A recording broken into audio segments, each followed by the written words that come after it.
I anem a la primera compareixença. Per tant, dono la benvinguda a la senyora Isabel Plaza, que és membre representant de SOS Venezuela Barcelona, i també el senyor Eduardo Martínez, que és representant de l'Aliança per la Llibertat a Venezuela. Ara els hi passaré la paraula. Hauríem de fer el primer torn entre 25 minuts aproximadament entre els dos. Després hi haurà un torn d'intervencions dels grups i un últim torn per vostès per respondre a les preguntes o els comentaris que hagin anat sortint. Per tant, doncs, en primer lloc té la paraula la senyora Plaza. Gracias. Buenos días a todos los señores diputados que nos acompañan hoy. Acudo ante ustedes en representación de la organización SOS Venezuela en Barcelona y también como miembro fundador del Movimiento Estudiantil de 2007 y de la Fundación Humano y Libre. No pertenezco a ningún partido político porque considero que la visión humanista de la política está por encima de cualquier inclinación ideológica. Y es desde esa orientación donde se me ha hecho posible colaborar con todos los grupos en pro de un mismo objetivo. Queremos agradecerle a la Comisión por darnos la oportunidad de comparecer ante ustedes finalmente, después de 4 meses de espera, para exponer la grave situación de violaciones de derechos humanos que está sucediendo actualmente en Venezuela y pedirle su consideración en este gravísimo momento que atraviesa nuestro país. El movimiento estudiantil y una parte de la sociedad civil se han movilizado para denunciar la violación por parte del régimen de Nicolás Maduro de derechos fundamentales contemplados y protegidos en la Declaración Universal de Derechos Humanos de 1948. Como lo son el derecho a la vida, a la libertad de expresión, a la protesta pacífica, a la seguridad, la democracia, la igualdad ante la ley y a la educación libre. No me refiero solo a las sanciones de carácter político a medios de comunicación que desencadenaron el nacimiento del movimiento estudiantil en el 2007, sino también a la situación de deterioro político, social, económico y cultural en el cual vivimos los venezolanos. Un caos generalizado y ninguna institución del Estado que ponga orden y haga cumplir la ley. Y es que finalmente se ha hecho público algo que es evidente para los venezolanos desde hace varios años. En Venezuela vivimos una dictadura moderna que se ha disfrazado de democrática por los procesos electorales que hemos tenido, pero una dictadura al fin, evidenciada por el secuestro total de los poderes del Estado por el Ejecutivo Nacional, por el inexistente Estado de Derecho, por la persecución política a aquellos que disienten del gobierno, por las expropiaciones y el irrespeto a la propiedad privada, por el cierre de medios de comunicación y la censura impuesta desde el Ejecutivo Nacional, entre otros elementos importantes que tienen que ser considerados cuando se plantea argumentar si en Venezuela todavía existe algo de nuestra democracia. Porque está claro que en Cuba hay elecciones, pero no hay democracia. Y para uno poder afirmar que el gobierno de un país como el mío es democrático, se requiere la existencia de varios factores fundamentales, entre los cuales se incluye, además de la independencia de los poderes públicos, la participación y la protección de los derechos de las minorías y la igualdad de condiciones ante la ley para todos los ciudadanos por igual, sean estos afectos o no al partido de gobierno. El pasado mes se desató una crisis política sin precedentes. Los resultados de la represión a nuestras protestas pacíficas han sido 43 asesinados, 854 heridos y lesionados entre febrero y mayo, de los cuales 138 fueron heridas de bala, mientras que 330 fueron heridas causadas por perdigones. 3.127 detenidos, de los cuales 2.463 han sido presentados en tribunales. 157 casos de torturas y tratos crueles e inhumanos contra las personas privadas de libertad que han sido documentados por la organización Provea. 6 casos de amenazas de abuso sexual contra mujeres detenidas. 117 compañeros estudiantes que están privados de libertad actualmente en cárceles políticas, militares y en cárceles comunes con presos de alta peligrosidad. Es imperativo y urgente denunciar la creación de una nueva figura de represión. Mediante Gaceta Oficial número 40.444 del pasado 25 de junio, el Ejecutivo Nacional creó por decreto las Brigadas Especiales contra las actuaciones de los grupos generadores de violencia. Provea declara que se ha construido un discurso que intenta etiquetar con el sello de la violencia a diversos sectores de la población para criminalizar y perseguir sus luchas y justificar así las arbitrariedades en su contra. Estas brigadas especiales podrán actuar como una policía política con competencias incluso superiores a las de los cuerpos de seguridad existentes en el país. Hacemos esta denuncia ante ustedes porque creemos que este tema será clave en la efectiva protección de la integridad física de los manifestantes y de sus derechos humanos. A continuación, les vamos a mostrar un extracto de una charla de desobediencia civil y resistencia no violenta que dio la reconocida activista social catalana Gabriela Serra en julio de 2011 en una asamblea de los indignados de la Llagosta.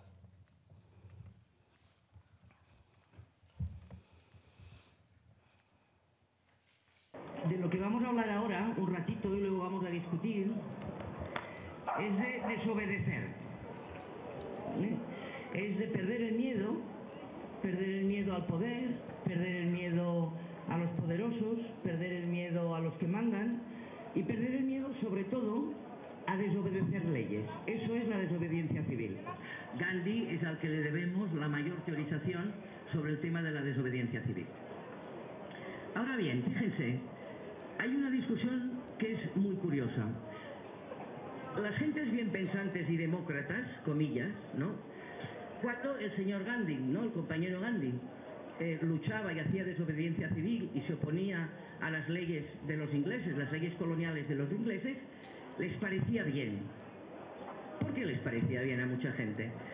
Fíjense qué tortuoso es. Les parecía bien porque decían, bueno, es que este es un ciudadano que está colonizado por los ingleses. O sea, hay unos malos.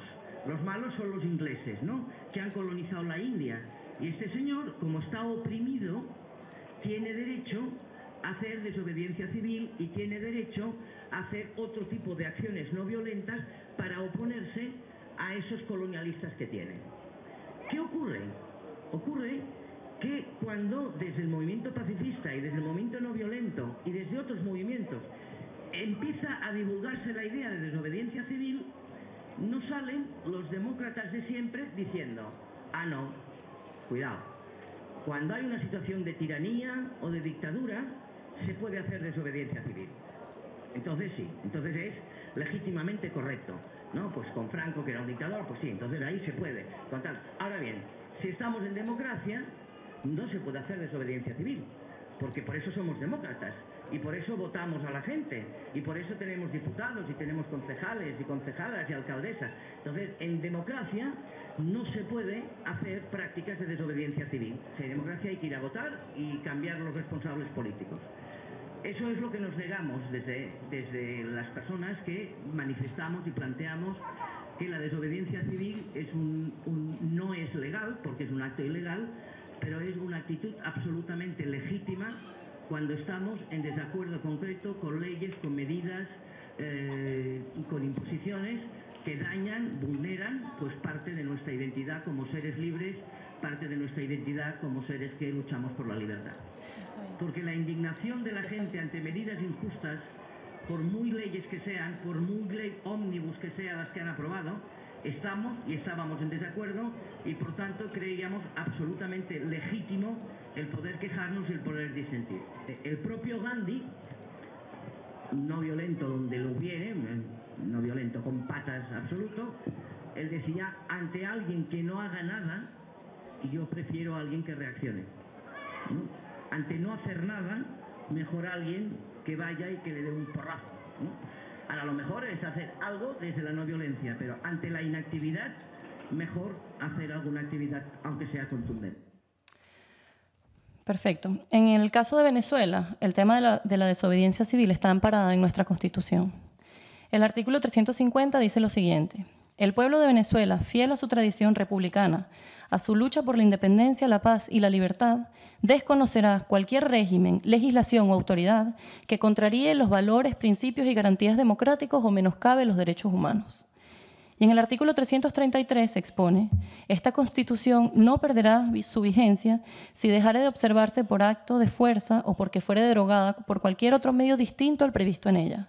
En tal eventualidad, todo ciudadano investido o ciudadana investida o no de autoridad tendrá el deber de colaborar en el restablecimiento de su efectiva vigencia.